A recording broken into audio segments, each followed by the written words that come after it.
وہ ایک بچہ آیا نا اپنی ماں کے لیے لباس لینے کے لیے، اور پہلے وہ گیا اپنے چچا کے پاس، اس کی ماں بیوہ تھی اور اس کا لباس پھٹ گیا تھا، اور وہ اپنے چچا کے پاس گیا تو اس نے دھتکار دیا۔ ماں نے اس کو روکا تھا بیٹا نہ جانا، لیکن اس نے کہا کہ تیرے بدن کے اوپر جو لباس ہے وہ بھی پھٹ گیا اور جگہ جگہ سے جسم جھلک رہا ہے، تو میں اپنے چچا سے آپ کے لیے لباس لے کے آتا ہوں۔ پھر جو رویہ اس نے اختیار کیا تو واپس روتا ہوا آ رہا تھا، تو کسی نے راستے نے پوچھا کہ کیا ماجرا ہوا؟ اس نے کہا چچا کے پاس گیا تھا ماں کے لیے لباس لینے، اس نے تو لا کے بھیج دیا۔ اللہ اکبر۔ تو اس نے کہا کہ جا سین حرم میں محمد نام کا ایک شخص بیٹھا ہوا ہے، اگر تو اپنا دکھڑا اس کے سامنے پیش کرے تو وہ امید ہے تمہیں رد نہیں کریں گے، لیکن سن لے ان کا دین کوئی اور ہے۔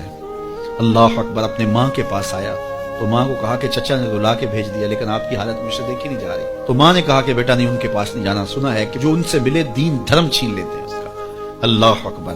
تو حضور علیہ الصلوۃ والسلام کے پاس جانے سے ماں روکنے لگی، لیکن بچے نے کہا کہ امی میں پکا رہوں گا، بتوں کا وفادار رہوں گا، تم اس ٹینشن کو، اس پریشانی کو چھوڑ دو۔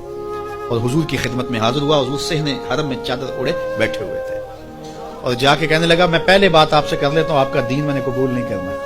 حضور مسکرا کے بولے بیٹا بتاؤ کس لیے آئے ہو؟ کہا میری ماں بے لباس ہے، میں آپ سے لباس لینے آیا ہوں۔ حضور نے چادر رحمت اتار کے اس کے کندھوں پہ ڈال دی۔ اللہ اکبر۔ وہ واپس آ گیا اور ماں پر حضور کی چادر اڑائی۔ اللہ اکبر۔ اور ماں نے کہا کہ بیٹے اس نے اپنا دین تو نہیں تجھے دیا؟ کہا نہ، میں نے پہلے کہہ دیا تھا تیرے دین نہیں مانوں گا۔ ماں کہنے لگی پتر اس کا دین ماننا چاہیے، یہ جس نے رحمت کی چادر ہمارے سر پہ ڈال